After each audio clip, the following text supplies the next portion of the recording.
know, just can't watch the show to know what to do. Just jump in the queue, it's down to you. So what you gonna do? All in the queue, it's hella to you. All in the queue, just check out the view. All in the queue.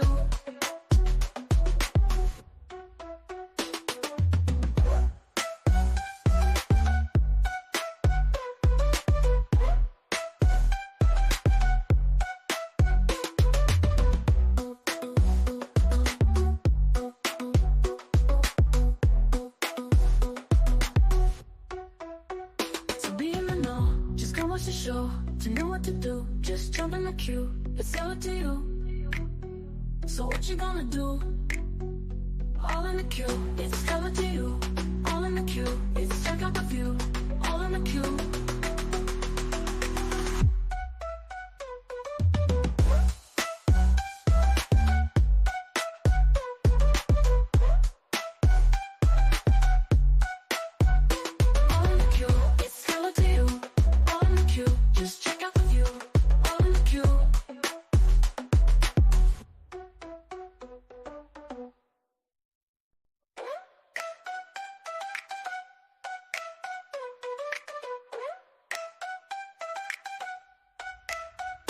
Be in the know, just can't watch the show to know what to do. Just jump in the queue, it's down to you. So what you gonna do? All in the queue, it's hella to you. All in the queue, just check out the view. All in the queue.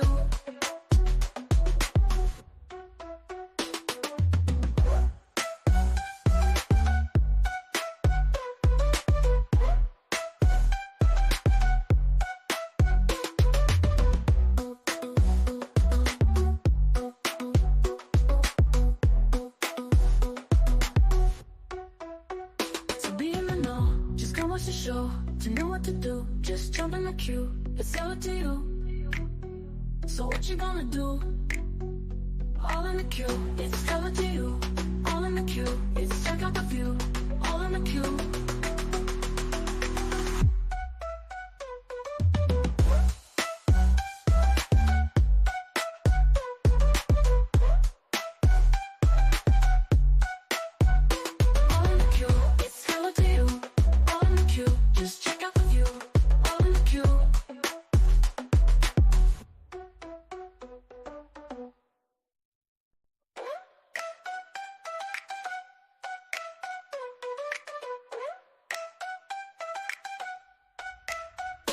Be in the know, just can't watch the show to know what to do. Just jump in the queue, it's down to you. So what you gonna do? All in the queue, it's hella to you. All in the queue, just check out the view. All in the queue. Press the subscribe button, yes you. Press the subscribe button. Press the subscribe button, yes you. Press the subscribe button. Press the subscribe button, yes you. Press the subscribe button. Press the subscribe button, yes you. Press the subscribe button. Press the subscribe button, yes you. Press the subscribe button. Press the subscribe button, yes you. Press the subscribe button. Press the subscribe button, yes you. Press the subscribe button. Press the subscribe button, yes you. It's check out the view. All in the queue.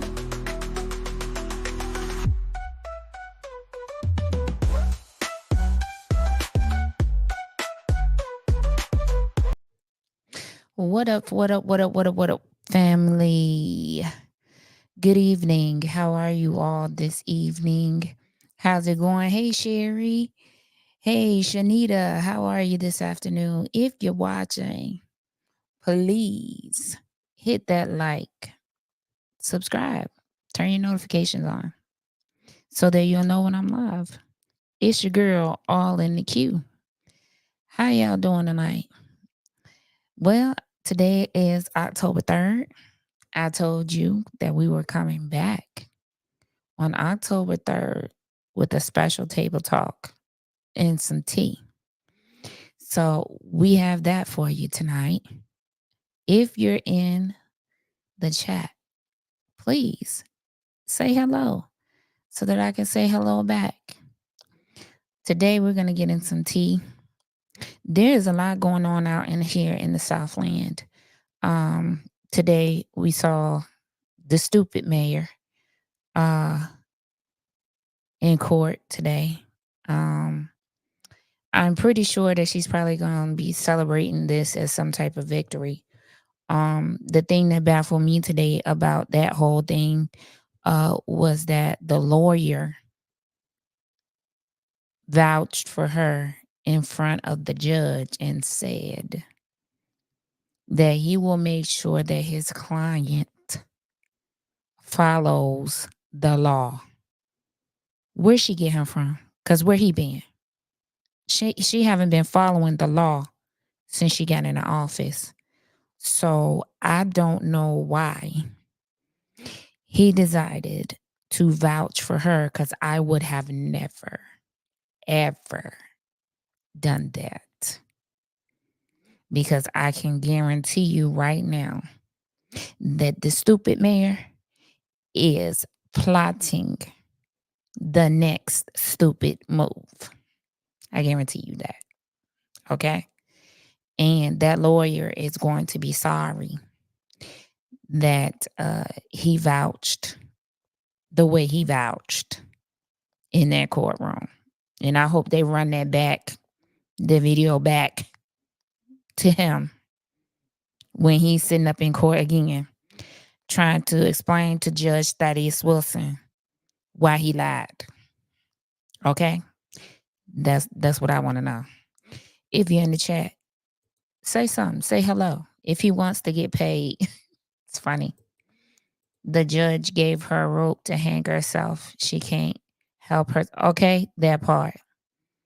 And I don't know where she got this lawyer from. I don't know if he's been traveling around the world and he just didn't have access to the internet or telephone or what.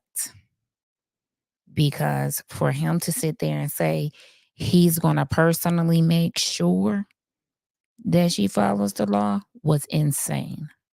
Absolutely and positively insane. Okay? I don't understand any of the words that came out of his mouth today. And he definitely not going to get paid. I don't know who paying him. I hope she paying him and not the Village of Dalton paying him. If you would, please hit the like button on the way in. Good evening to all of you. We have seen today, I was just talking about what happened in court today with the mayor of Dalton. We've also recently seen some goings-ons with the mayor in, I believe it's Ford Heights, and also the mayor in Sauk Village. Unbeknownst to some of you, I've also been following University Park. And today, we're going to get some tea from Tinley Park. Okay? Hello, Black Pearl. How are you? How you doing? Hello, Prima Donna. How are you? Today, we're going to get some tea from Tinley Park. Today, my guest is former trustee of Tinley Park, Diane Galante. And she was a trustee in Tinley Park from 2019 till 2023. And hence the question that I asked in the description of this video, which is there a hen in every yard? I mean, right now, these mayors out here in the Southland have me totally baffled. From the mayor in Ford Heights that was indicted and convicted, to University Park, to Dalton, to Thornton Township, to Sauk Village, to Tinley Park. Yeah, this is getting interesting out here in the Southland. I would imagine that the Southland has been asleep for far too long, and now we are to the point where we are going to have to start waking up and participating out here in our government, because this is beginning to be too much.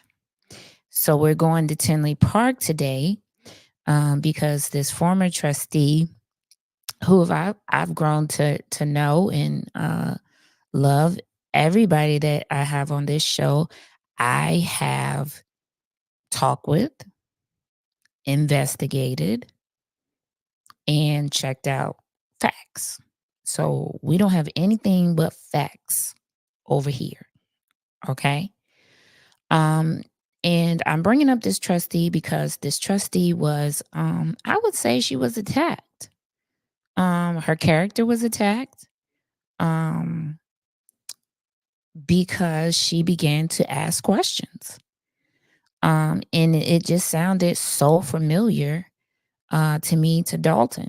I mean, what started happen? What happened first? First, there was a lack of communication between the trustees and the village attorney. Uh, and there are similar things in Tinley going on. Well, during the time that this trustee was on the board, similar things. No transparency. You couldn't get questions answered. If you asked the question, then you were, I would say, a little bit targeted. Uh, so we're going to talk to Diane Galante. Um, she is a former trustee in Tinley Park. She was a trustee from 2019 to 2023. You're going to hear a familiar player, put a pin in that, in this conversation that we're about to have this evening. So get your wine, get you some snacks, uh, all in the Q family. If you would, please put your hands together for Diane Galante.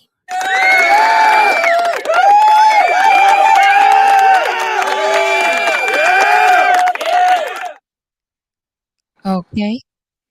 Diane, can you hear me? I can hear you. All Can you hear right. me? Yeah. Everybody, this is Diane Galante. I have grown to love her. We have created a great relationship, working relationship. I would hope a friendship of some sort, um, as well. But I am going to let Diane. She's going to answer a few questions, and you guys know how we do it on Table Talk. We just gonna kick back and talk. We at the table, we talking. So Diane, I want to know from you, what brought you into politics? Well, I guess a friend of mine there was a friend of mine introduced me to the now mayor, um, Mike Galate. At the time was not he was just we were just all citizens, and um, they started letting we started being led to believe there was a lot of corruption going on, that we were people were being there was just a lot of corruption going on, and they needed people to get involved. Um, so I did. I started I got involved on commissions. We used to have a lot of committees and commissions, and we were trying to make some changes. Sorry, we were trying to make some changes. And to bring in a new brand. They had brought some consultants in, and they said that, we have the music, this wonderful music venue. Why don't we bring in the music brand into our town? And we had a committee of people that came together to work on that. And we started having live music, and we really had tons of stuff going on, because of this music. The whole, what I originally started getting involved in. Um, and then just some things really happened in my life. My husband had a stroke, so I started attending meetings because I found out we didn't have a full-time um, fire department. And then there was a home invasion, and I started attending, paying attention more because I was led to believe that we had a shortage of police patrolmen. We were gonna. They did a study.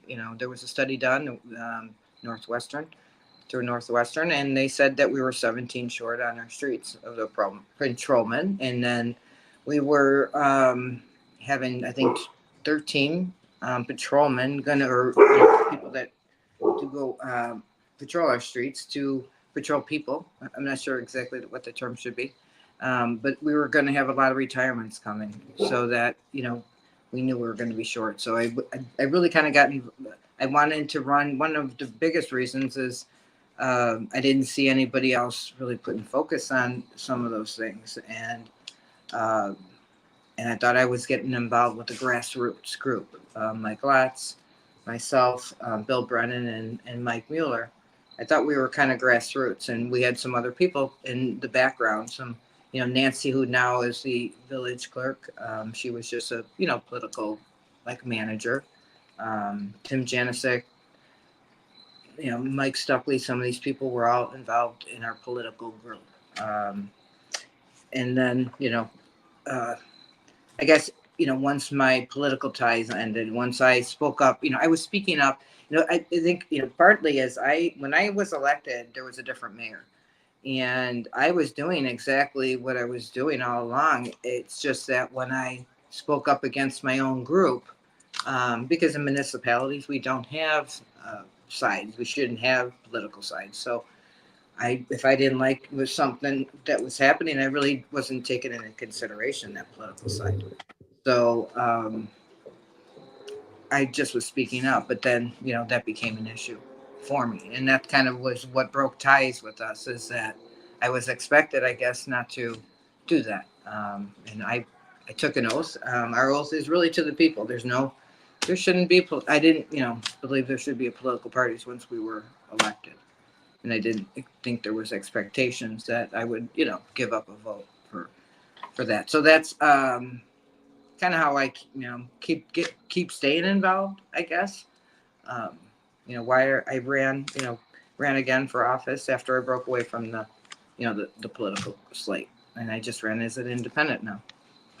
So hopefully, I don't know if I answered the original question. Okay, I'm gonna ask you some follow-up questions. So it doesn't really, we're just talking, just girlfriends.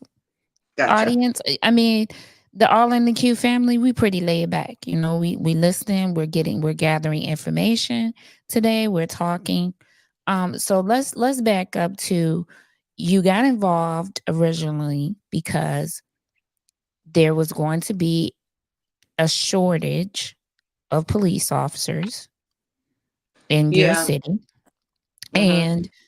And someone asked the question, the fire department out there was all part-time. Let me see if I can find that question. Mm-hmm. They said you all had part-time fire departments. Is that still true? Okay. We And still so have, technically, yes. Mm-hmm. okay. And so there was a call put out for people to come and get involved in the government, and essentially help because of that. Go ahead. Yeah. Well, I think really what kind of woke up Tinley Park had a long-term mayor. Mayor Zabraki. He had been here forever. I didn't, I had no idea who our mayor even was when I moved into Tinley Park, to be honest. But everybody seemed happy. We ran a very conservative town back then, it looked to me. So I really had no involvement in anything. But then it all became, things blew up here. If you look back, there was a development that was going to be built, and it was an organization called Buckeye that people believed was shady, I guess. There's a lot of, if you look into them, they just a lot of odd things. So that's really what kind of got the papers going, got people going. There was a lot of, Tinley Park was being blamed or being called a racist town. Justice Department came in, and I mean, there was a lot of things that happened that I didn't believe any of it. Living here all these years, I don't. I'm sure there is racism in every town. There is racism. There's racists that I don't think we're ever going to stop. But Tinley Park is not that. And my children, I feel like the way they grew up and the people they grew, everybody. I feel like we're United Nations, and that was uncalled for. But so that's kind of why, I was fighting this group that was coming in here. And really, it was just a lot of, in my mind, a lot of lawyers making a lot of money. And that's the only thing that entire thing helped is, watching all the lawsuits that come through there. Um, and that's kind of how I got pulled into that. I have always volunteered, and I know my parents were volunteers, so I was always that person. I did the Girl Scout programs, I did religious ed programs. I just always kind of got involved. So I didn't see running for office as anything different, honestly. My background is in finance. I worked for Borg Warner for 30 years. I'm a senior accountant, and I mean, I was their control person. I was the person that made sure everybody followed the rules, enforcer of control. So I believed my spot in One Tinley Park, my what they led me to believe, my group, was that we were going to put in controls in our town to stop people from being able to abuse our money.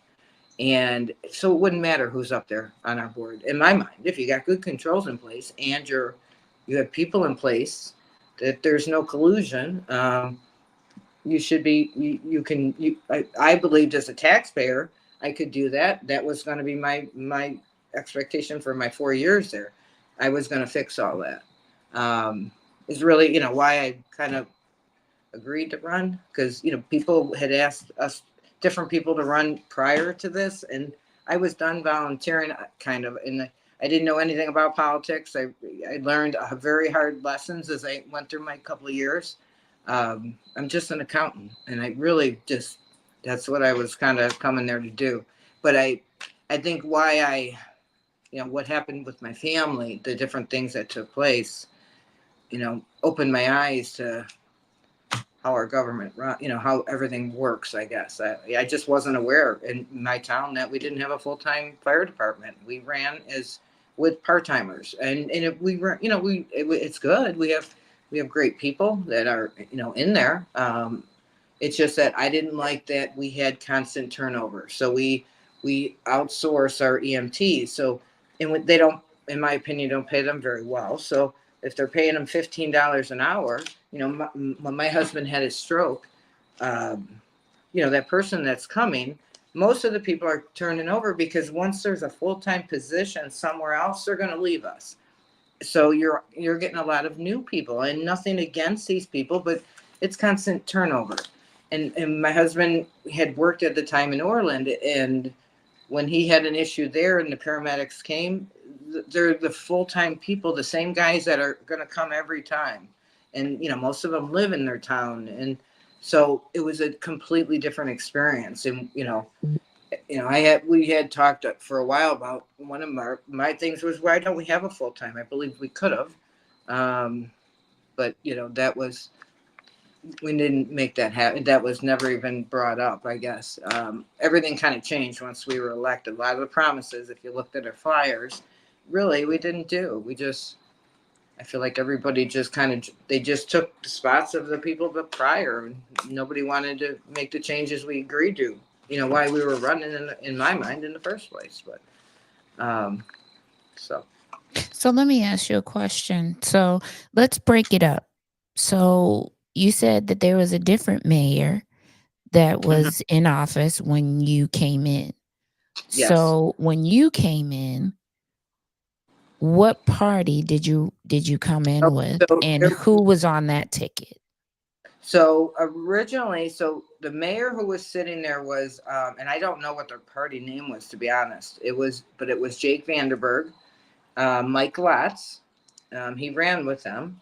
Cindy Berg was on there. And I don't remember. I don't know what their party was, but they ran basically out the old part, the original party that had been in office. The same people had been in office forever.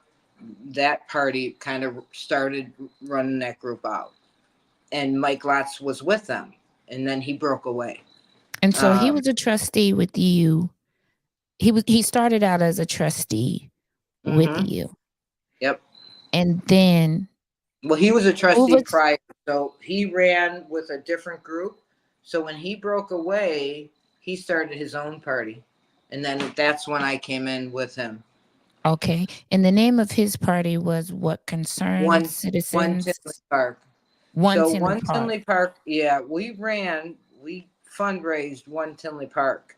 So And then, so you all broke off from Concerned Citizens. oh, From Concerned Concerns. Citizen was who Mike Lotz ran with originally. I Right. Okay. wasn't involved with that.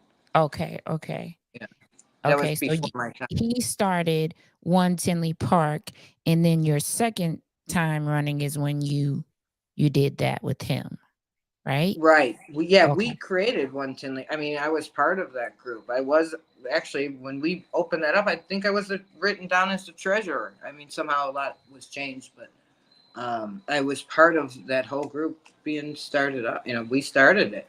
And so then Mike Glotz went from trustee to what? So then he was a trustee with me, and then he ran for mayor.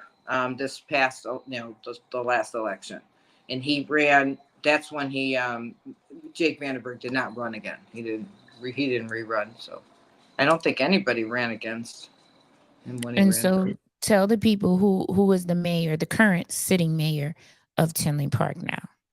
So now the current city mayor is Mike Lotz. He is the current mayor. Okay. And I'm gonna get ready to play a video that you sent me that your son did, that you have on your TikTok. Diane has a TikTok, so if you all wouldn't mind following her on TikTok, it's called What's the Truth 2.0, right? Yep. Yep. And I Okay. have, you'll see a lot of, over time, I posted a lot of the crazy stuff that went on. Yep.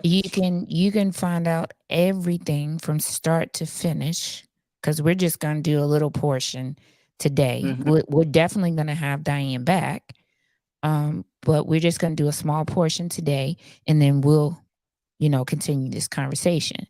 But I'm going to play this video that your son made, and you put it on TikTok, and it tells a little bit of what is happening or what has happened, correct? Yeah, kind of tell. He did it for a project, but it kind of tells the story. All right, so we're going to let the people watch this, and then we're going to come back and talk about it.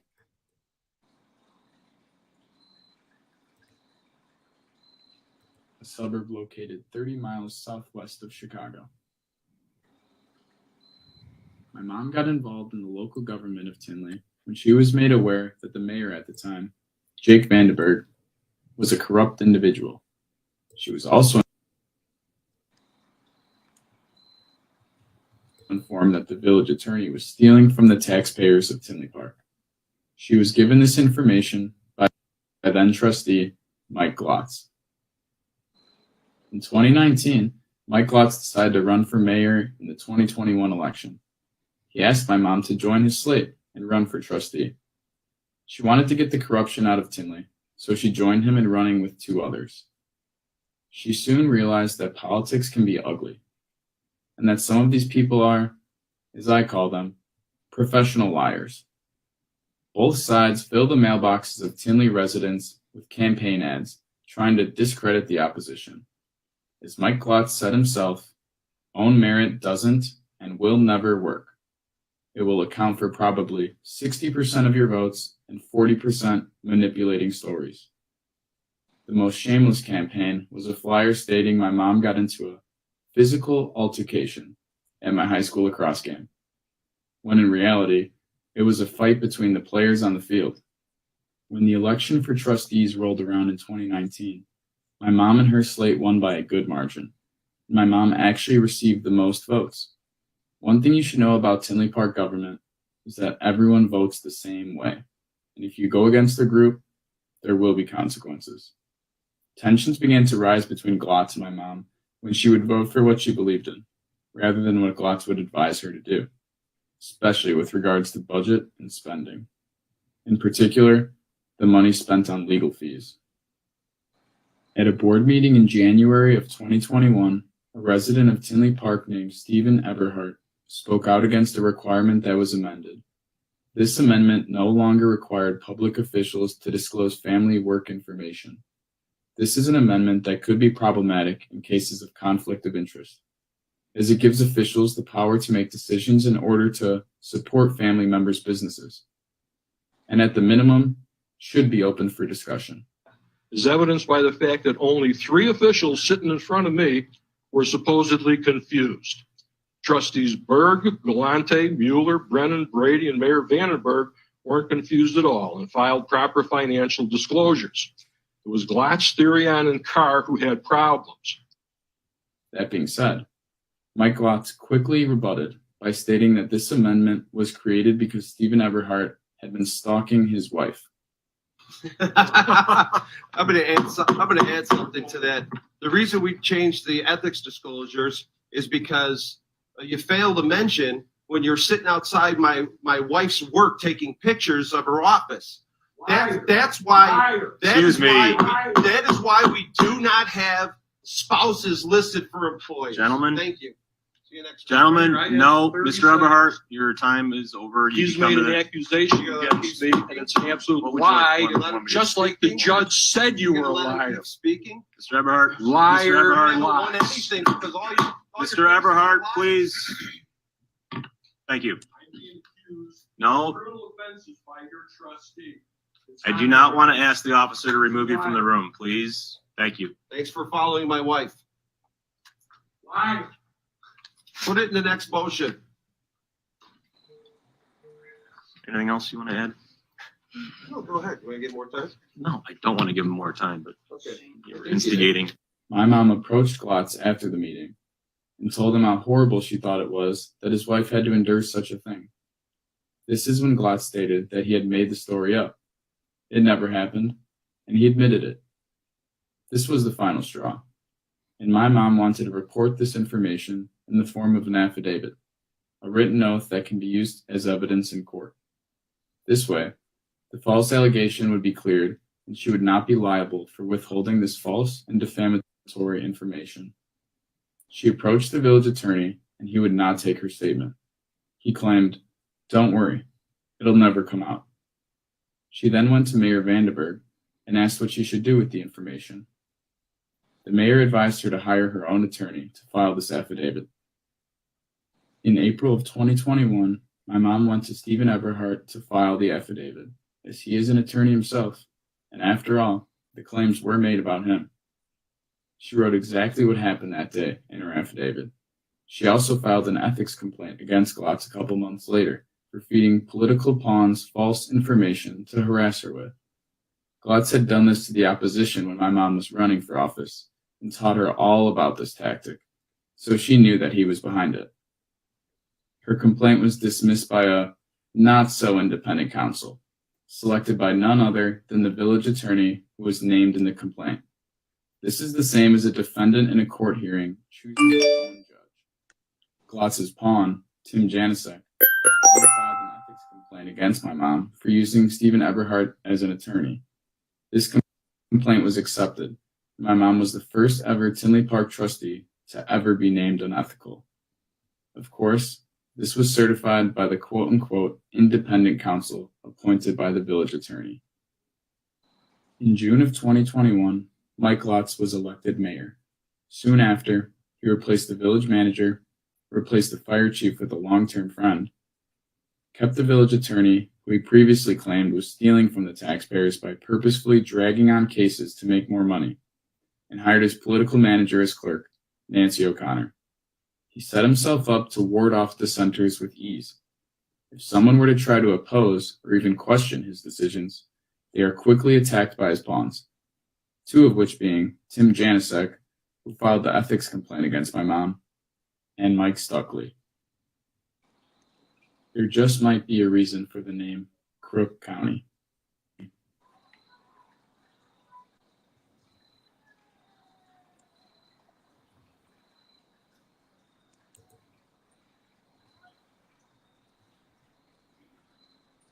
And I just want to say your son did an excellent job on this Thank you. video.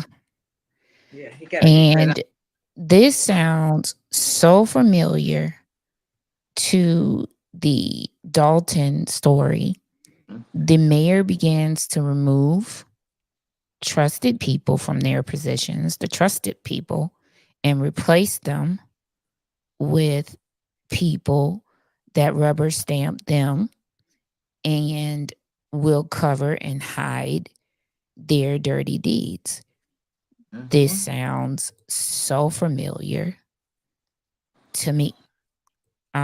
Just from that standpoint. That's why I Can got you so. say it again?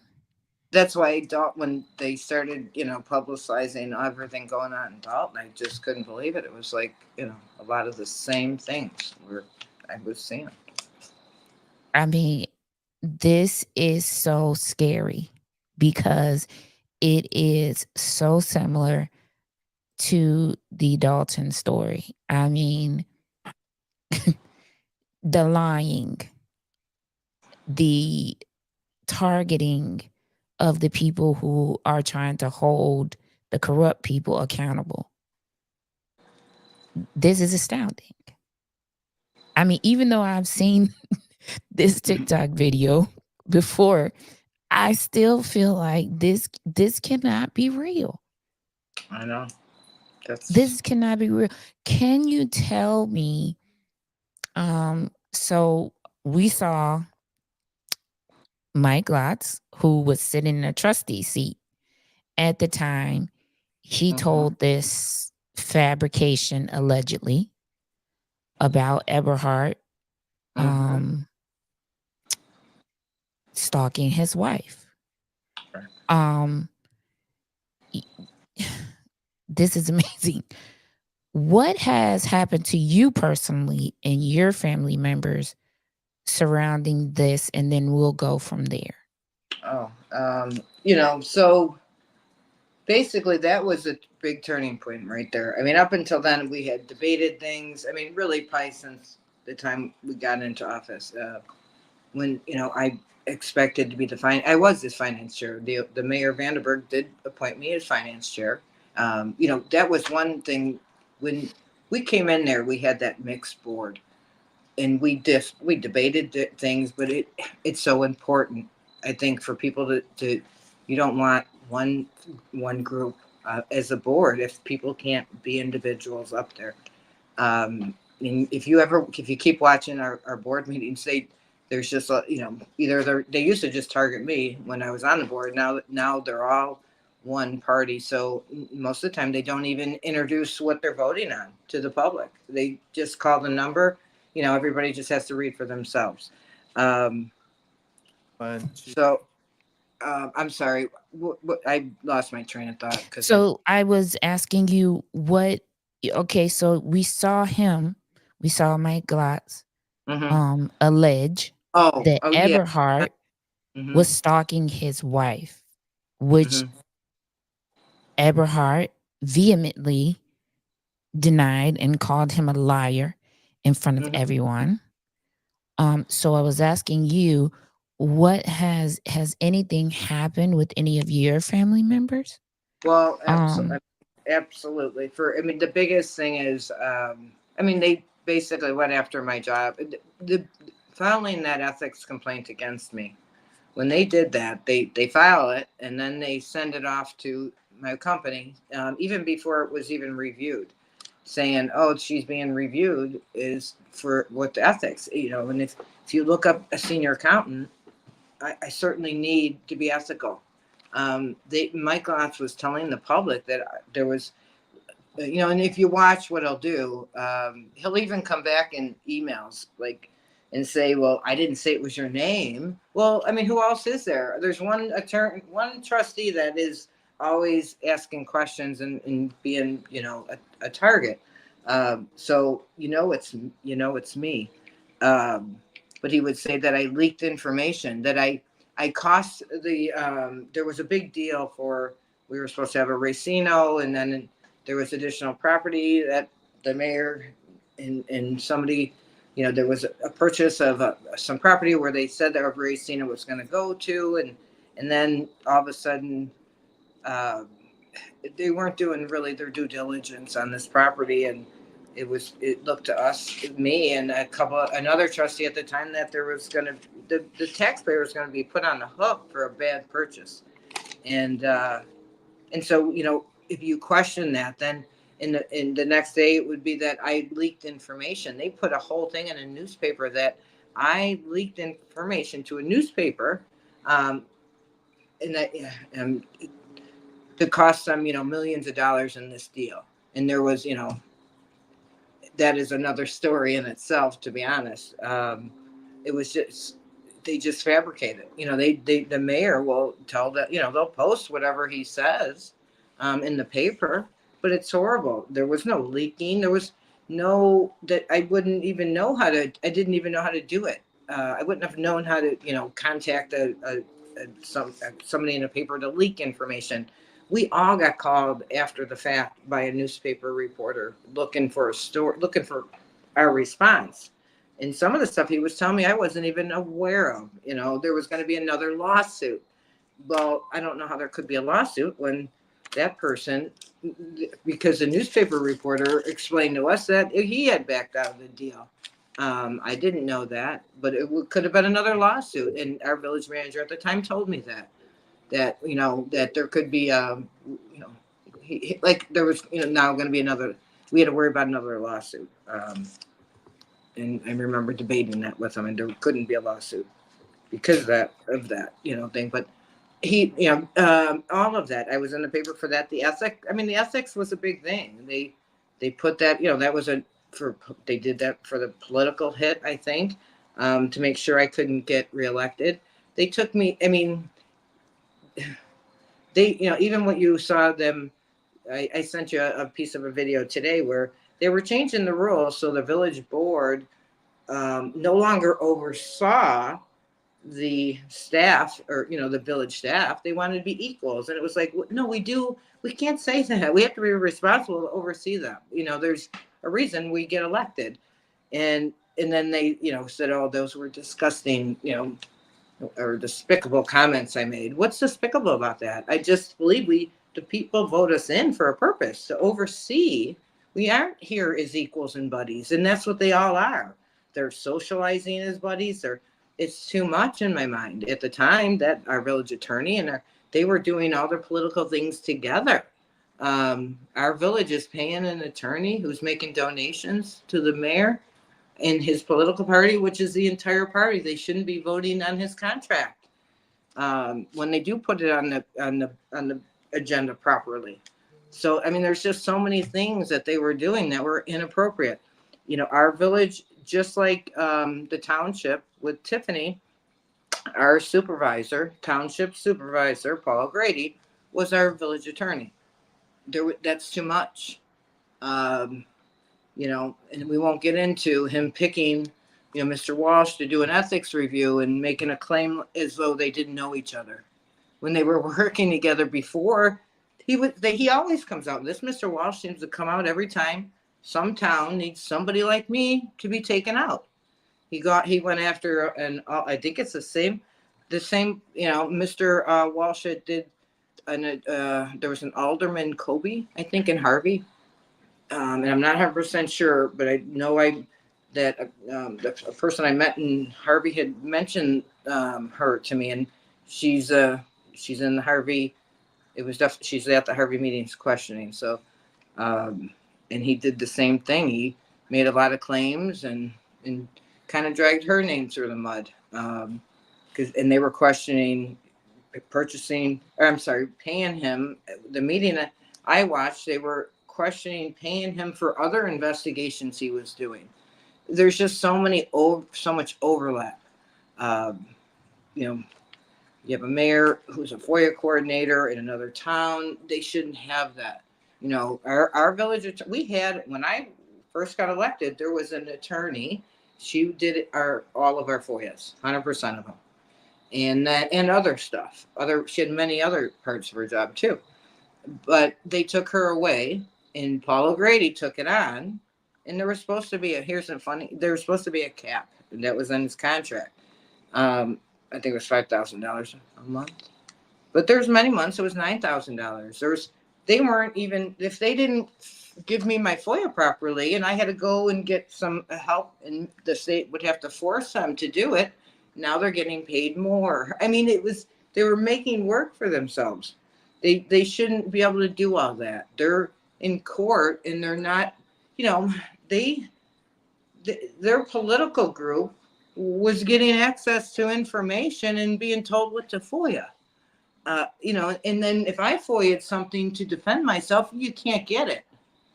They're manipulating the FOIAs. I heard about cases. There was a complaint from another attorney in another case that couldn't get a FOIA.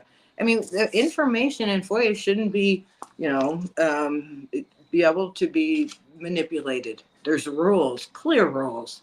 They don't get to. Every time I put in a FOIA, every single time, I get an extension from our village, or I can't get the information. Something recently happened, and I was trying to FOIA the emails that the mayor did with this person, and you know, the response is it's too cumbersome for them to fill that. So, you know, I have to go fill out a complaint again. I mean, this is just makes more money for the attorney, because whoever that attorney is now that does our FOIAs, and I don't know who that is. We have never properly appointed anybody else after O'Grady's firm, PJM, Peterson Johnson Murray. Delgado is sitting on our dais now, but he was never properly appointed. Okay, we're gonna get there. We're gonna get there. I want to go back. So this created a smear campaign. So the ethical filing was sent to your job. Oh yeah. Mm-hmm. Okay, and you're an accountant. You're a senior accountant at that time at your job. We all know that accountants have to be ethical. Mm-hmm. And so you were a senior accountant. This ethical filing was sent to your job, and it caused problems at your job. Well, it didn't cause problems as much as it's kind of embarrassing to have to be called in and kind of even talked about that. But luckily, I'd worked there for 30 years, and they already knew who you were. Got a job after that job. My company went under. And didn't go under. They transferred our product somewhere else, but they closed our plant. I certainly can't go get another job when this is what they do. Right.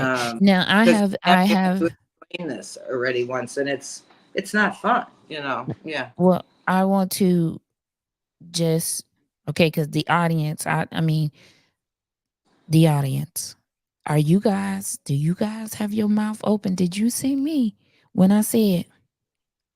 Because Diane said that there are lawyers making campaign contributions to allegedly the sitting mayor. Do that sound familiar? Okay. Then Diane said that you can't find out who the FOIA officer is in some places. You didn't know who the FOIA officer. You can't get your FOIA answered. Do that sound familiar, Dalton? Okay, so we're looking at a pattern here. So then let's go to. We're not going to jump straight to you know who at this point.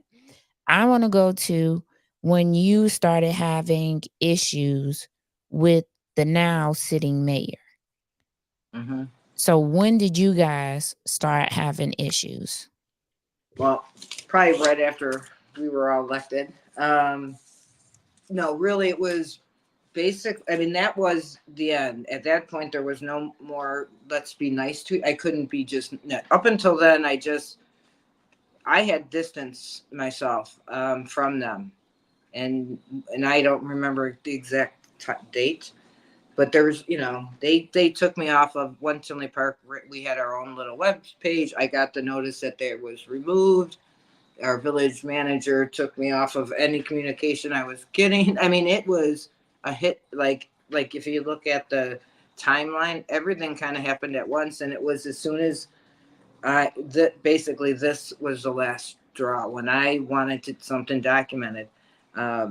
here, they made me aware of a lie, and I felt like I was going to be forever stuck if I let that go, if I didn't speak up. When this is a person that comes to meetings and questions Open Meetings Act issues and different issues that is a public. Is now, as a taxpayer, I want that guy. I wish somebody besides me now was still going to meetings questioning when they do things wrong. He's coming there questioning it, which is his right.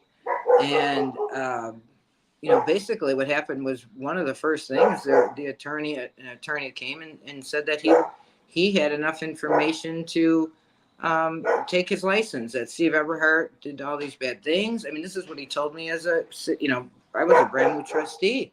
He had a white binder. I'll never forget it. A big, huge binder. He said he had all this stuff, and he's going to file a complaint. He's going to take that man's license, and it'll happen within a month. It'll be done, because they claimed that this man was costing our village all this money, tons and tons of money.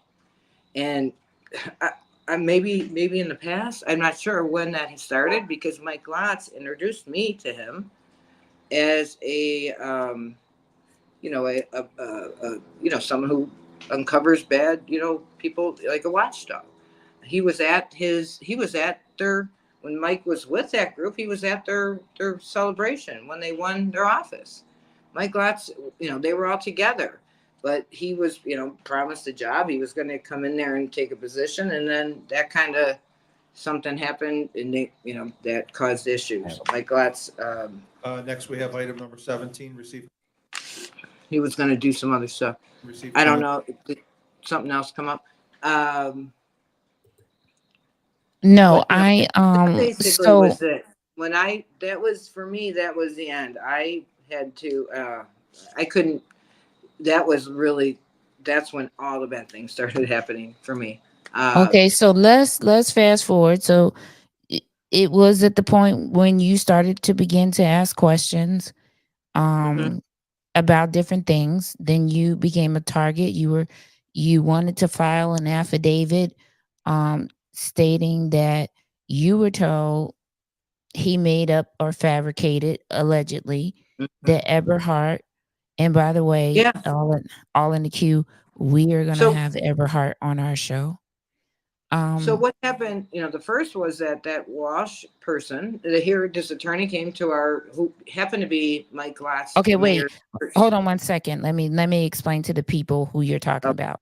So you're talking about Walsh, who did the Vegas investigation for the village of Dalton. So enter Walsh. Go. Okay, so he comes to one of our first meetings, and I am a brand new, very weak trustee at this point, because I'm just relying on my group to tell me everything. I really am not very strong. He comes in and he basically, told us that this individual, Steve Eberhardt, is an attorney who has been he's been coming after our village for many, many years, and we have got all this documentation of bad things he did, things that are going to cost him his license. They're going to file this complaint, ARDC, it's going to be done, one and done. And like that was, I got elected, say, in May. I think our first meeting was in June, and this was in November. So, okay, that's what's going to happen. And then we didn't have to vote. I don't think we had a vote on it, because it was under the limit of our village manager. He was going to, we didn't even have to vote on this. So, okay, they were just making us aware. Then all of a sudden, months after month goes by, and this Walsh never came back. I think it was over a year. I remember at the clerk at the time, Kristen Therian. She's gone now. She can we pause right there 1 second? Yes. She said Walsh left and didn't come back for a year.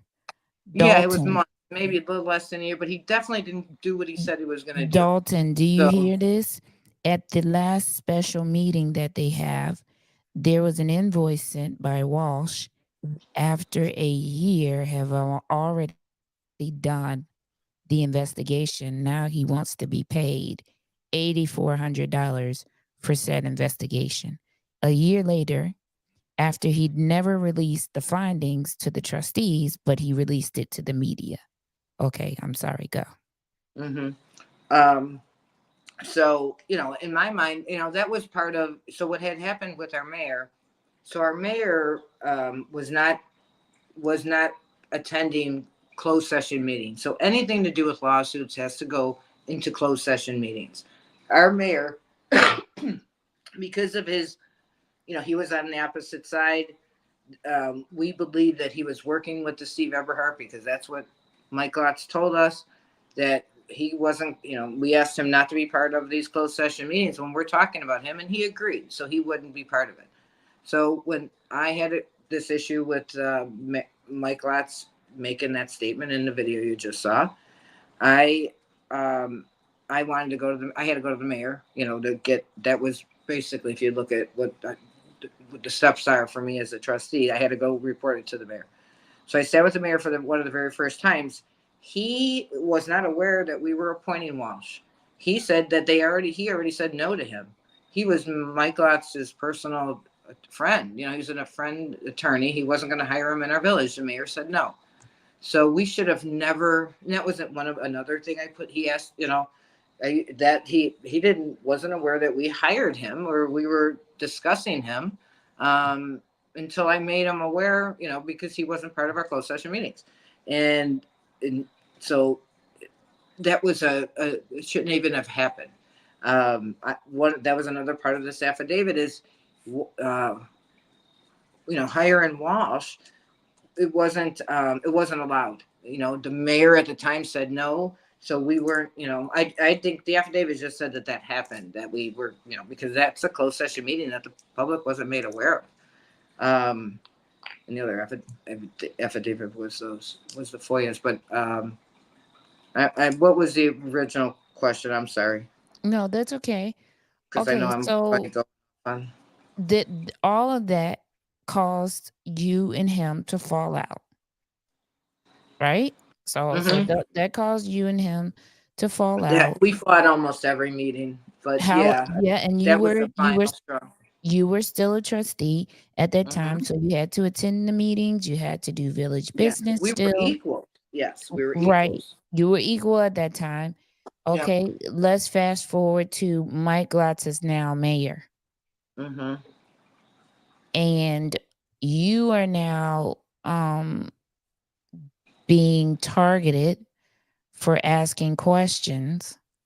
I have one. Actually, before he was even mayor, as soon as I left that group, that right after that, as soon as I went and signed those affidavits, I was the enemy, basically. So that started a lot of it. I mean, I had a harassment claim. So when they cut me off as my political group, okay, I can't stop that. But our village attorney, our staff in our village still work. They have to work for me too. I'm still a trustee.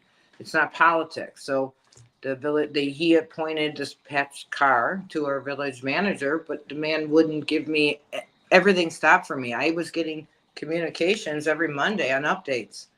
All of a sudden I got nothing. I was getting all of our every day we got reports on the security and what happened in the night prior for our safety. Everything just ended for me. So I did go to HR because it was almost like they created a hostile work environment for me. There's times I'd walk in there and it was almost silly. They'd all pick up their phones. I knew they were doing that. I couldn't get answers to any questions. I was a finance chair, and the budget, they wouldn't let me in on any of the meetings. They just basically wouldn't allow me to do the job that the people elected me to do. So I now went to HR and I wanted that documented because, there was a lot of things happening. I wanted it all documented. Right after that, 2 days later, the person I went to HR on filed a harassment claim against me. And then, of course, the attorneys have to come in and they tell me we have to have this. Now I look back at it, it was ridiculous. We had to sit down and go through all these things.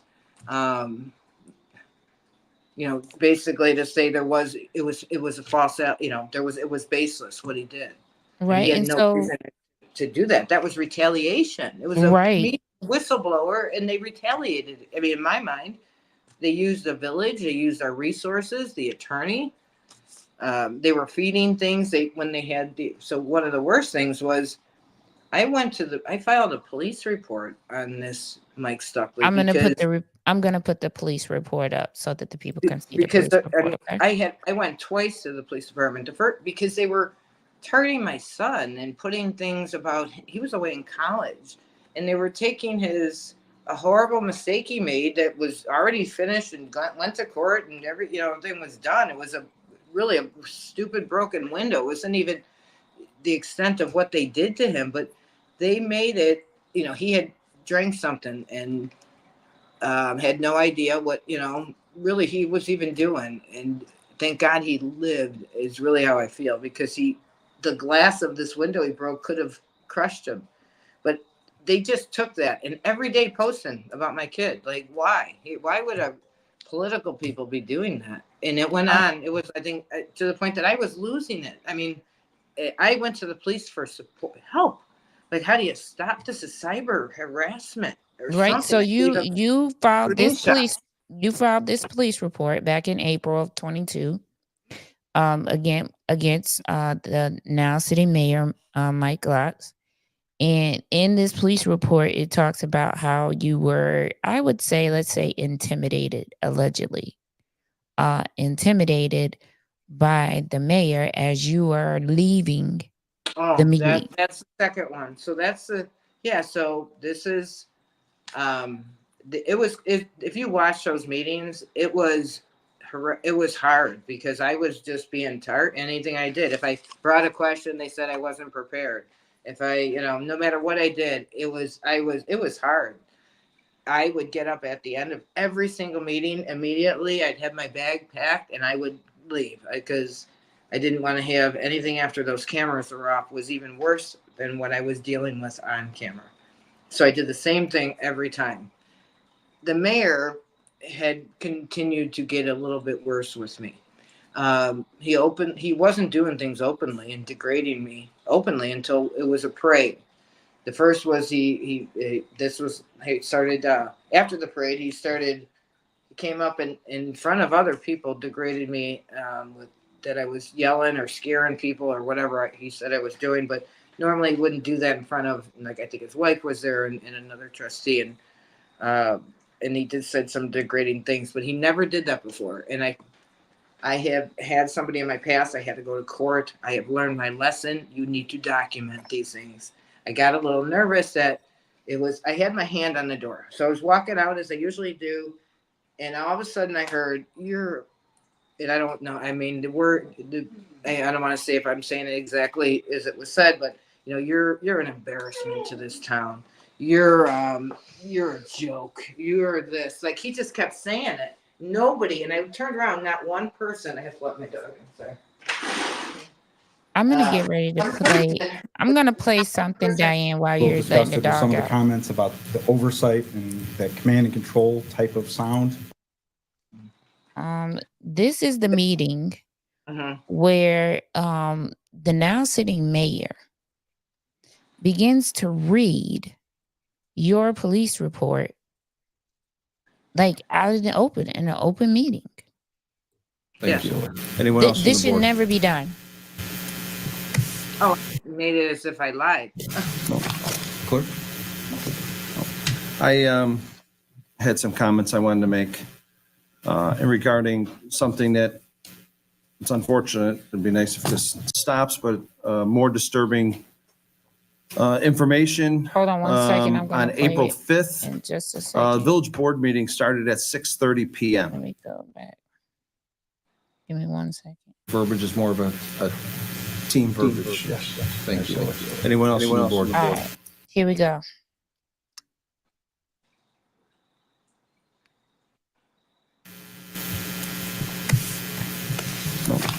Clerk? I don't know what's going on with Facebook tonight. With YouTube. This is old. This is like last year, but because I had some comments I wanted to make regarding something that It's unfortunate. It'd be nice if this stops, but more disturbing information. On April 5th, village board meeting started at 6:30 p.m. It ended at approximately 7:38 p.m. according to the YouTube channel. On April 7th at 2:06 p.m., Trustee Galante walked into the police station to file a false police report against me. It states in the report, it's a narrative. Subject states co-worker got in her space and intimidated her by quietly speaking discourteous comments to her. The narrative fails to mention that Trustee Galante also said that I blocked the door. I couldn't block the door if I wanted to. Bill Brady's chair was in the way, and Kristen Therian was standing right there at the door.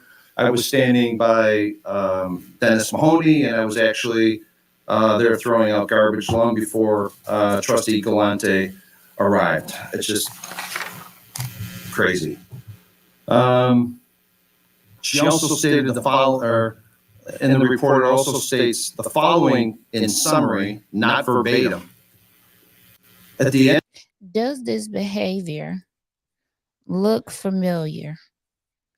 I want to ask the audience, does this behavior look familiar? Now, there's Diane sitting over in the corner to the far left. She has to endure this person reading her police report like she doesn't have a right to file a police report. She has the right to file a police report because, one, she's a resident before she's anything. And then proceeds to call her crazy, and then says false police report. Well, you don't get to decide if the police report is false. I mean, I'm confused. Let me know in the comments what you all think about this. First of all, he should not be reading this police report into record. This is now on the village website. This is now part of village record.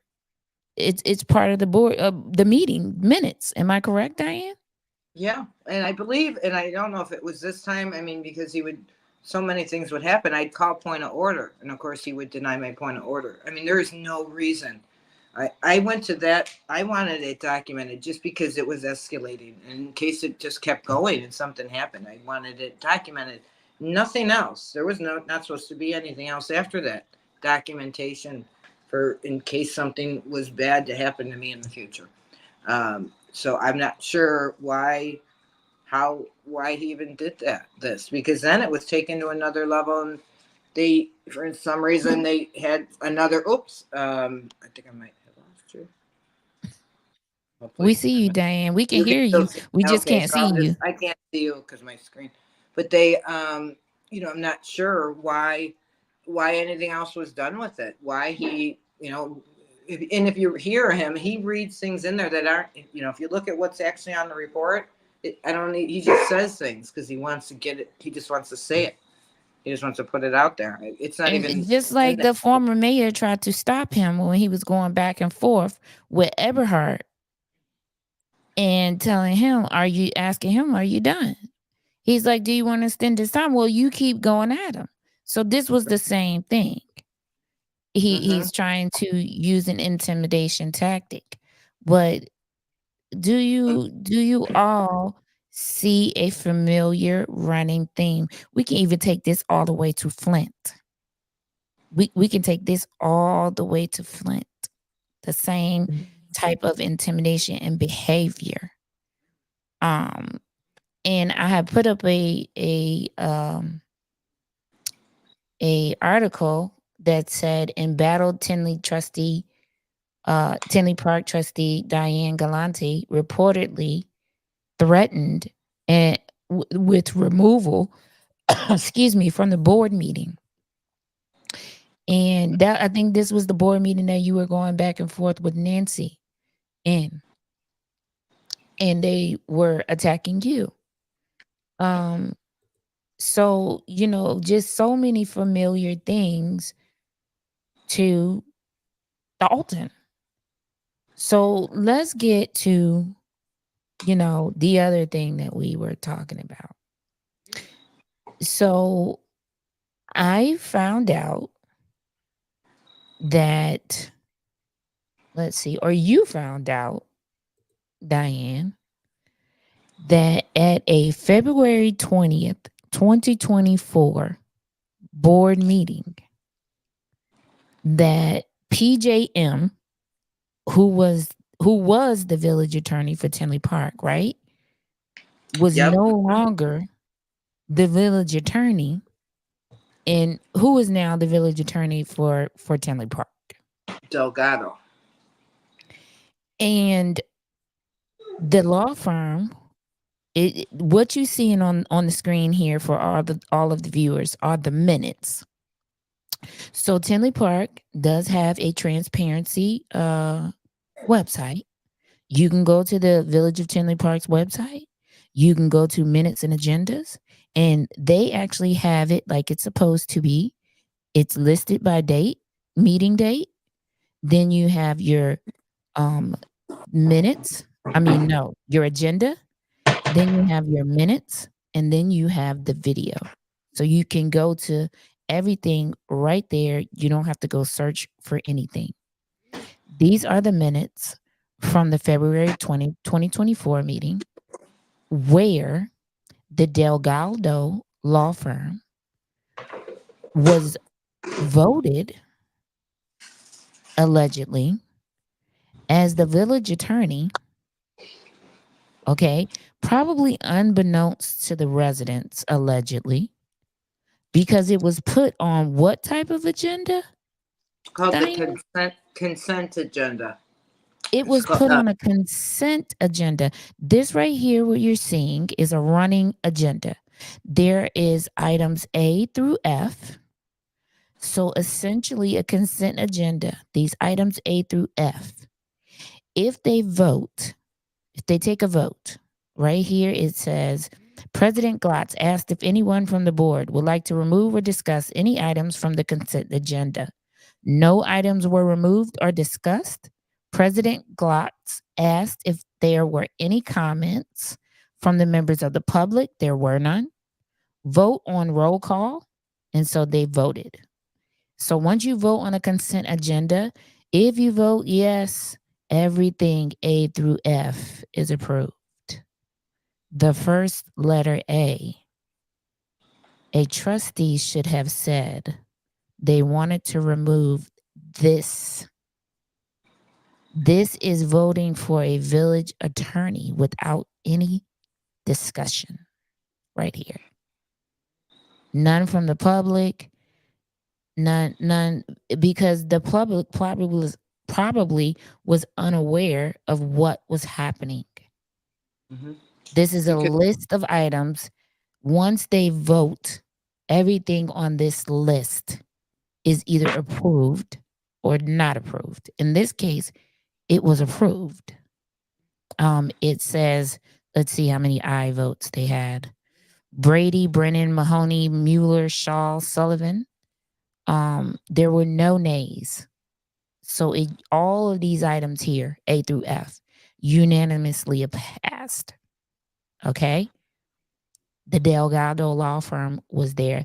This is why I tell you all, it is so important to do your research. Make sure you know what's going on in your government. A consent agenda, meaning everything on this list, A through F. If it's voted on yes, it's approved. If it's voted on no, it fails. Well, me and Diane, we went to the ordinances for Tinley Park, and we looked up consent agendas. It's Ordinance 30.20. It's Order of Business Consent Agenda, right? We then looked to see what items are permitted to be on a consent agenda. Okay, this is the actual live. We're live on the Tinley Ordinance website. This is live. These are the items A through I that can be put on a consent agenda. Interim appointments of officers or employees not lasting more than 6 months. Payment of all bills, including payroll. Honorific resolutions, proclamations. Approval of block parties, parades, and fundraisers. Authorizing advertising for bids. Authorizing reductions in or release of letters of credit and setting hearing dates and times. Items of a routine nature previously and unanimously approved by a standing committee. However, the following items shall not be placed on a consent agenda. Items which will result in the expenditure of more than $100,000. Items related to zoning matters. Nowhere on this list did you hear me read village attorney. Nowhere did you hear me read that. Yeah, that's what I heard too, crickets. I did. Because that just blew my mind. So Delgado allegedly is the super lawyer, right? So he should know whether he can be put on a consent agenda or not. So Dalton, let me know how you feeling in the comments. Are you watching this play out here? Does any of this sound familiar?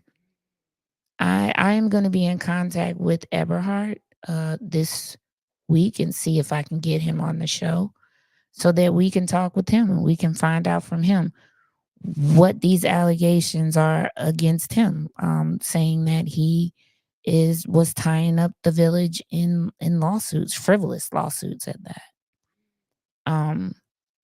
But this is a familiar story. The story sounds the same. Let me know in the comments what questions you have. We're going to try to get Diane back. And I want you guys to be able to ask her some questions. Do you have any questions? I just heard her pop back in. There she is. Sorry, I'm not sure what happened. That's okay.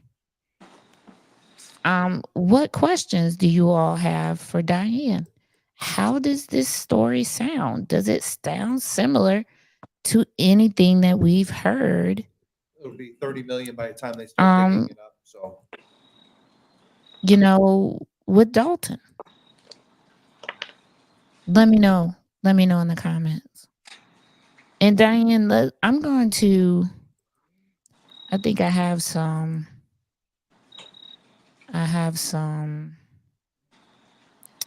public comments of yours queued up to item number 25 that I want to show the people.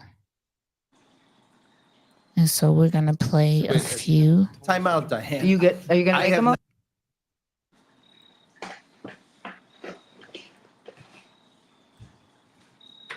Show the people some of these comments that you made.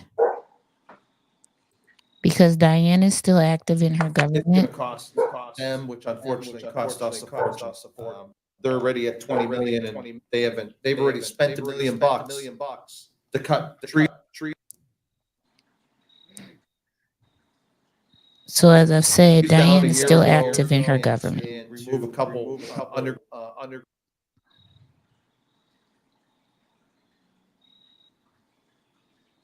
underground storage tanks, and they've already spent $1 million. They only have 14 left. They need another 20 million just to clean.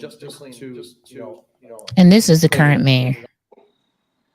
We're gonna fast forward to Diane. No motion. The mayor says don't make the motion. So I guess I don't get it. Wait. Time out, Diane. And I just want to let you all know that in Tinley Park, they have 6 minutes for public comment.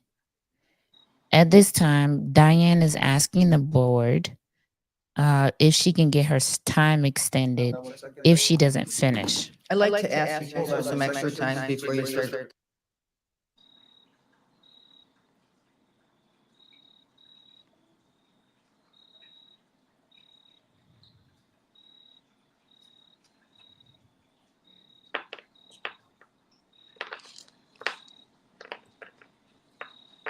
clock. Before you start the clock, I'd like to ask the board for extra time if I need it at the end. You guys consider that for me? Yes, you'll consider that? No motion, the mayor says don't make the motion, so I guess I don't get extra. Wait. Time out, Diane. Are you gonna make a motion? I did not say. Okay. I don't know Do why- you all go see ahead, go ahead. Delgado I'm sitting waiting. there beside the mayor? To not make a motion. Is there gonna be a motion? No. All right. Okay, so Start the clock, please. you guys will not give me extra time?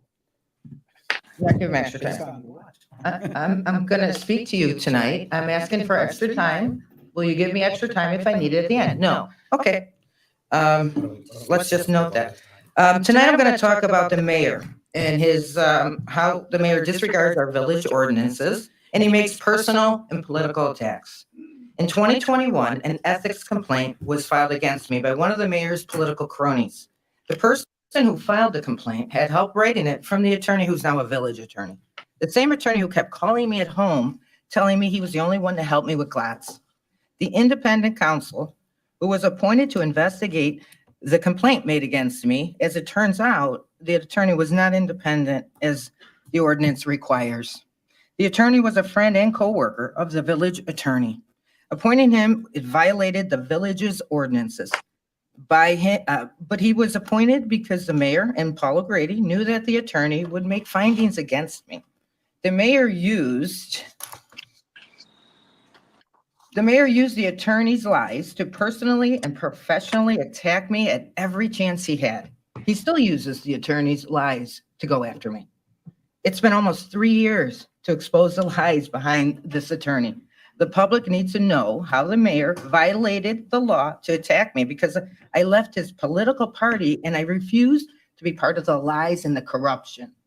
In July of 2021, the complaint that was filed against me, it was filed against me. On August 8th, Patrick W. Walsh was appointed to investigate me. And on December 30th, 2021, Walsh returned his findings. The village ordinance prohibited somebody from O'Grady's firm from being assigned to investigate ethics complaints. The village ordinance also prohibits the appointment of an attorney who would have a conflict of interest based on the things like a relationship with O'Grady's firm. Excuse me. The Open Meeting Act lets Hold on, me stop. talk, and I'm Will going to you- continue Will talking. you please stop the No, I'm clock, not gonna Laura? stop Laura, talking. please stop the clock. Stop the clock. I can continue talking. I have the right. You cannot. to- The I'm clock gonna is continue stopped. talking. Attorney, will you The please, Open will you Meetings please Act respond to prohibits her? the board from referring attorneys in executive session, but that's exactly what the mayor. Will you Ma'am. please respond to her? Ma'am. Did. Ma'am. You did not want to. Ma'am. An open session because Diane, you we will wanted keep to order and question the decorum. You should just start the I'm clock. gonna keep talking Start- because I have a right to. Officer King, will I you? have a right to stand here and talk. Diane, we are You're at, gonna we violate asked to my stop the freedom of clock. speech We're rights, not, but we asked to okay. stop. I can no longer watch this. Do you all see that the government is being weaponized against this woman just trying to make her public comment? There's a question for you, Diane, from one of my viewers. Do you and your son feel safe? He definitely is like doesn't put any thought into this anymore. He thinks this is politics and it's stupid and all that kind of stuff, I think. But for me, yeah, I guess it is. I do worry. Where will the police draw their line? We've had other things happen in Tinley, and I don't want to get off topic, but carjacking was made up. I mean, there's just things that happen that people had to jump in line for this mayor. And it scares me because, I thought when people hold up their hand and take an oath, I mean, our oath tells us clearly what we have to do. And I can't be, I'm surprised, I guess, that more people don't speak up. Well, Diane, I want to personally thank you for standing up for all of the people who cannot stand up for themselves. You clearly are over and over again going to your village meeting and standing up for people who will not be heard. I commend you for going and speaking just like you did in this meeting in July. And literally, this man is going to stop your time and try to tell you you can't give your public comment. It's this a is the public third. comment. Yeah, this is the third time. There's other videos. I mean, they just Right. I've seen most of them. But They I just want to applaud you. I want to take this time to applaud you and say thank you. Thank you for caring. Thank you for standing in the gap. You are going to make a difference for people who don't even know that you're making a difference for them. You know, for all of the people who are deciding not to participate in their government, for all the people that were back there in the back laughing like this was funny. It's not going to be funny until they find out that, yeah, there's lots of things going on that is going to affect them further down the line. Yeah, I mean, everybody's nobody wants to get involved unless they think it affects them, and Right. and that's what I'm trying to tell people. This is I'm a financial control person. I'm an auditor. My background is these are things I'm speaking up on because it's my money too. Now, I'm a citizen, taxpayer. Right. Right. And man, I applaud you for going every week, every time they have a meeting. And I am aware that you don't go if it's a meeting there's lots of positive things happening. I try not to. I don't want to. I don't want to go unless there's something that I really want to speak on. I've been just so happened to it's been months that I finally got my FOIAs filled. It took years. And that's kind of what crossed me over into some of these other towns is that I had to go to, there's a. So let's speak about FOIAs because we have to tell the people the story about when I went to FOIA, the Delgado's law firm's contract and the minutes from which he was appointed village attorney. Right. So I'm speaking with, this is, during one of our meetings, I say, okay, Diane, I'm going to FOIA this because when I see him on the screen, I'm alarmed. And I tell you that. And I FOIA this information through the website. Tinley has an excellent website. Okay. Not knocking their transparency as far as their website. You can go to their website and pretty much find almost anything you're looking for, unless you're looking for some corruption. You're not going to find that.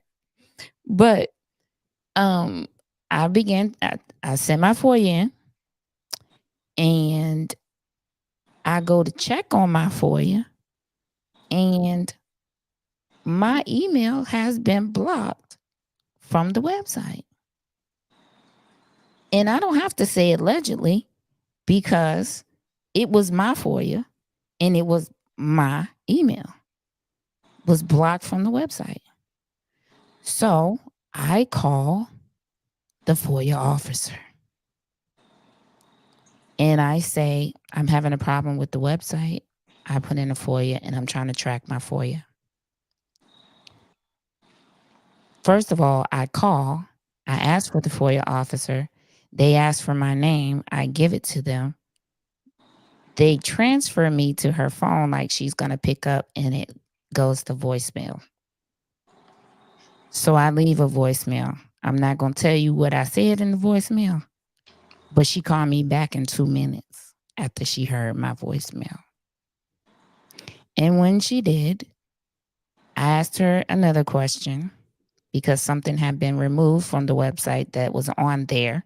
And I know it was on there because I text somebody about it being on there. And we're going to deal with that.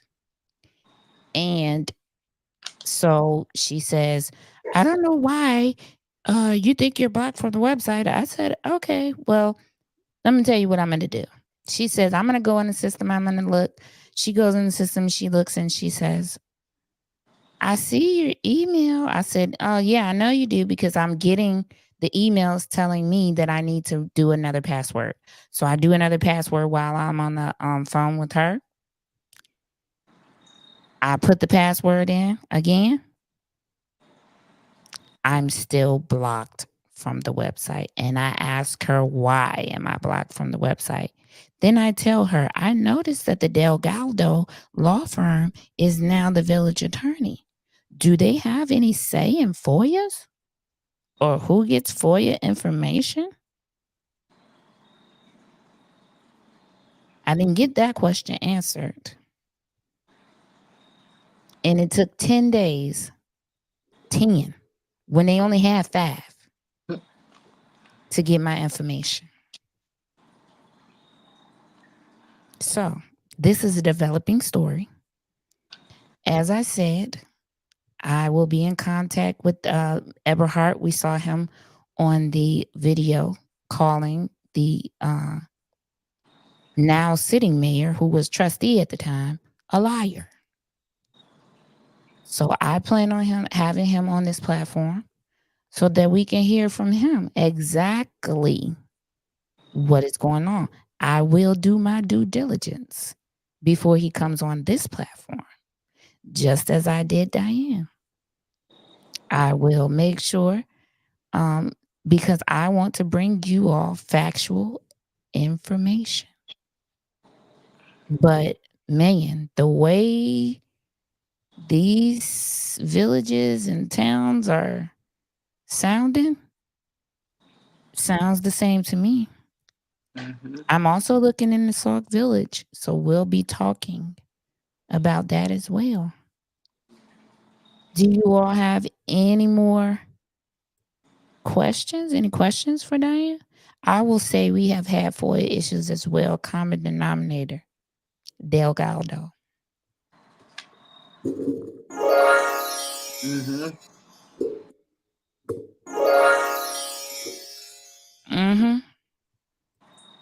Do you all have any questions for Diane? We'll take a couple of questions and then we're going to get out your way. And I hope that we provided you with some interesting information, some eye-opening information. I hope that me and Diane were able to inspire you to start researching and looking into your own government. That is the whole goal of this platform. I keep saying it. This platform is for the residents. I'm going to keep bringing you information. I'm going to keep putting information out there, places you should look, what you should look for. We are following patterns. Are the residents demanding a forensic audit? At one time they did. You know, there should be an auditor. We don't even have a treasurer. They haven't replaced the treasurer who retired a couple of years ago. It's very concerning. We should have a full-time treasurer that's responsible for. There's a lot of money being spent right now. We went from being a very conservative town to spending so much money that, I don't see when this will ever kind of get paid off. But the taxpayers are going into a lot of debt for what he's doing right now, and that's a whole nother story. Building bars and just. We'll get into that. We're gonna get into that, Diane. We're gonna have you back on this platform if you're willing to come. Oh yeah, but we are gonna talk about. Sure. Yeah, we're gonna talk about some other things so that people may. So you can know where to look. Let's say you look somewhere and you don't feel like, okay, there's no corruption there. We're going to tell you some places or some items that you should be looking for. There's a question that says, Shanita Lanier, she says, I want to offer up some prayers for her. Keep up the good fight, Diane. What's the TikTok? The TikTok, which I will link to this video when we're done, is What's the Truth 2.0. Please follow Diane. That TikTok is amazing. She has so many things on there from the start of this till now. Please go to her TikTok and follow her. Thank you. In Melrose Park, Delgado is our attorney too. Yeah, he is. Yeah, that's what I think is really great about the way you're sharing this, is that I think we're all going to see how the overlap is, and it really doesn't. makes sense how this is. First of all, they're not supposed to be, village attorney shouldn't be handling FOIAs. And Now then look, there should be more separation. right now, look at this, Diane. This is the super resident. I want you to remember this name. This is the super resident of Dalton here, Sherry Hatcher Britton. She says, do you have a team to help you get results? No, I am the only. So Tinley, our residents are not. We have in the past. When I got elected, there was. If you go back and look at history, well, what he hasn't taken off. There was tons of people going through just what you're going through today. That's how we all got elected, and then all of a sudden, they went in. They just, they didn't stay on the same path, and so. The problem is now is I go to these meetings and they've made me look like I'm, if you watch some of them, they say that I'm crazy. I'm all these different things, that I'm a liar. The mayor continues to say that I was found unethical for giving out information to Steve Eberhardt, because that's how they And said you that. were not. And it was my affidavit, which is ridiculous anyways. My affidavit, I was required. If you read my oath and my responsibility as a trustee, something bad was happening. What am I here for if I'm not going to report it? We're not going to make some fix it, and we have to fix it. So Diane, how? First of all, when is the next Tinley meeting, and how can we support you? What do you need us to do? Really, I keep doing this because I think it's important to get more.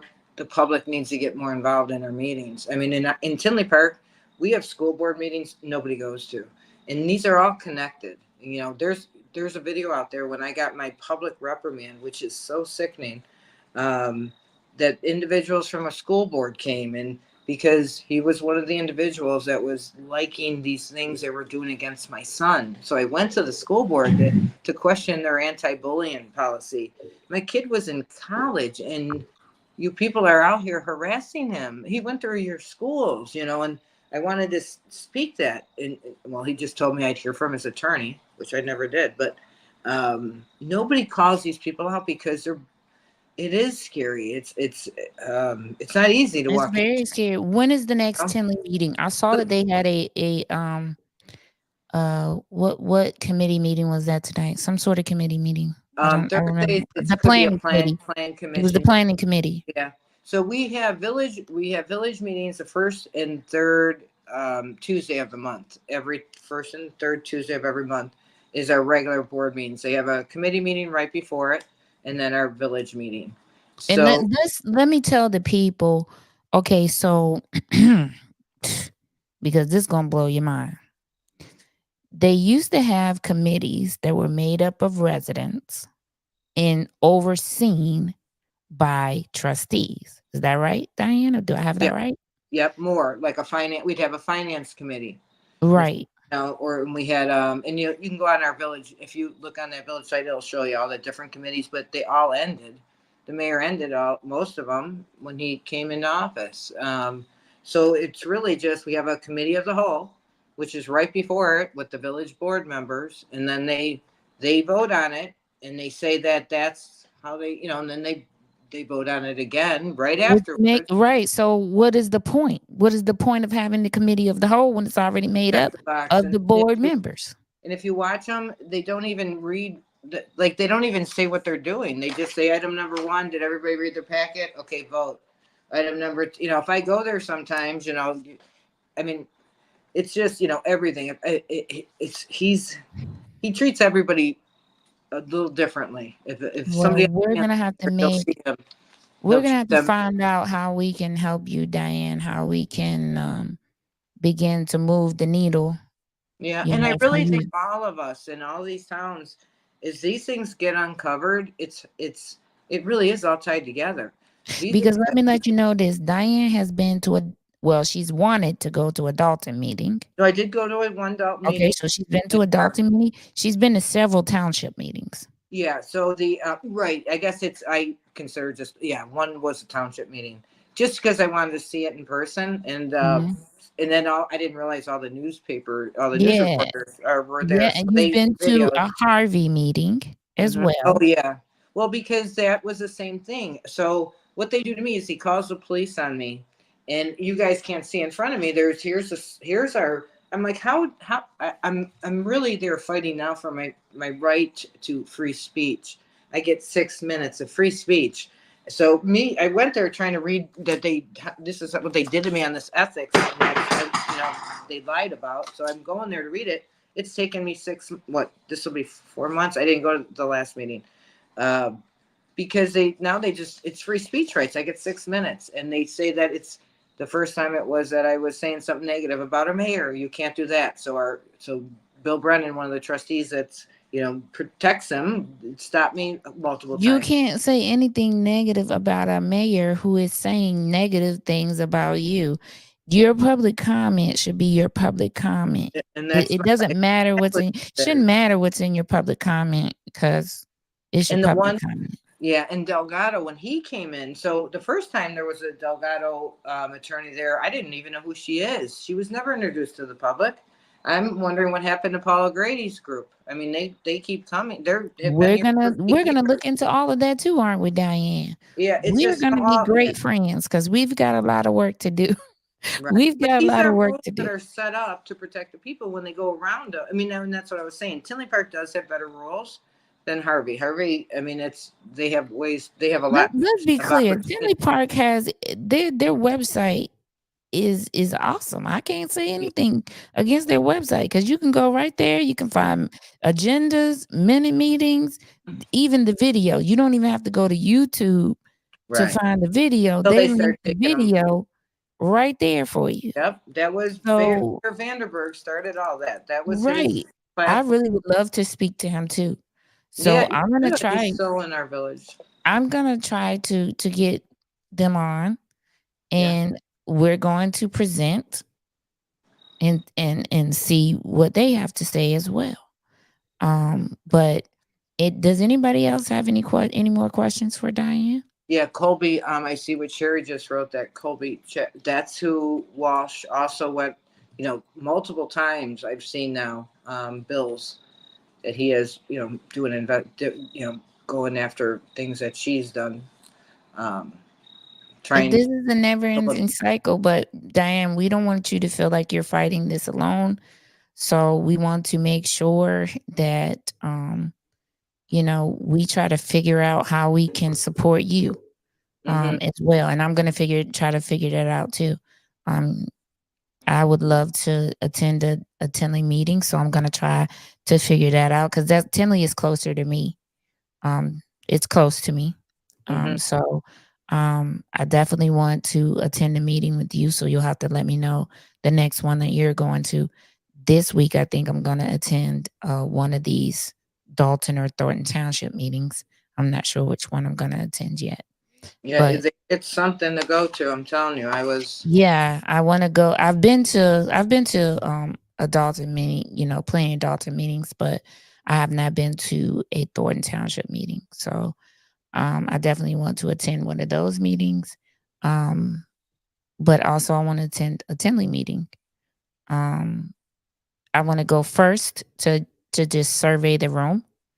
And then I want to go the next time to give a public comment about what I surveyed in the room. Let's see. Q out of the DFW says, I truly enjoyed listening to this segment, ladies. Thank you, Q. Q, see you in the morning. We really need to have a conversation, super producer. Make it happen. So Sherry Britton wants to have a conversation with you. So Diane, I will be making that happen. So we'll make that happen. We'll figure out a time that's good for all of us. And we'll make that happen. Shanita, yes, careful. We all gonna be careful. We all are gonna do our due diligence and be careful. But definitely still have to expose these things. We definitely need to talk about them as a community. We definitely need to support each other as a community. And we definitely just need to start waking people up. Yeah. I mean, you kind of just, this is our time, civil rights time, back in the 60s. This is now our civil rights and this is now our time. So we can't just be like somebody else gonna do it or be scared. We just have to do it. Right. And that was my reasoning for, kind of keeping this platform going and doing this platform is for the residents. It takes a lot to research these things and it takes time. Me and Diane, I vetted you and we talked several times and then I did some research and I came back told you and that's how it goes. But that stuff takes time. So if you want to support this platform, Cash App at the bottom of the screen, so that I can continue to bring you these guests, this research, all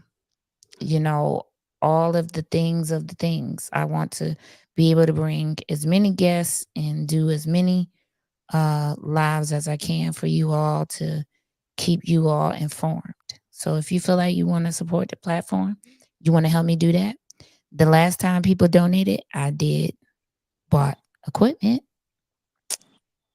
for the platform. So now you can hear me. It's like we're on a radio show. I love this, by the way. Thank you to my viewers. Oh my God. Thank you to my viewers that supported me and helped me to do this. I have a roadcaster, so I can do, just different things. I have my applause, lots of things that I can do. So I am so grateful to the viewers for what I have been able to get and do. So if you feel like supporting this platform and helping this platform grow and go forward, then you can support us at the bottom. Tomorrow is Friday. Tomorrow, a double up show, I believe, with Minion with Opinion. So if you guys tune in again tomorrow, you'll see this face again. I don't know how pretty it is, but you're gonna see it. Diane, we're gonna have you back on the platform. Thank you. Because we are going to, oh no, it was my pleasure. My pleasure indeed. Meeting and talking with all of these residents that are becoming involved in their government is such an honor. Oh, it's great. And we're going to have you back on so that we can take a deeper dive into some other things. You had some vendor questions about some vendors. I want to research some of those things and we want to dig into a few more things. I think we want to uncover a few more things and get the residents more up to speed in Tinley. We've gotten them up to speed and shown them the similarities, and I think you did a great job with that. So you guys, let us know in the comments what you thought about this live. And listen, we're going to get out of here. And Diane, thank you so much. Sherry wants to talk to you. So look, Diane, just stay on for a few minutes after I close the show, okay? Okay. Talk to me, okay? Thank you guys for tuning in so much. Man, I am floored every time I do a live and people actually show up. So thank you guys for tuning in tonight with me. It's kind of late, but thank you for showing up. Bye, Shanita. We're gonna get on up out of here. We're gonna play y'all favorite person and we're gonna slide on up out of here. Press the subscribe button. Yes, you. Press the subscribe button. Press the subscribe button. Yes, you. Press the subscribe button. Press the subscribe button. Yes, you. Press the subscribe button. Press the subscribe button. It's hella to you, all in the queue. Just check out the view, all in the queue.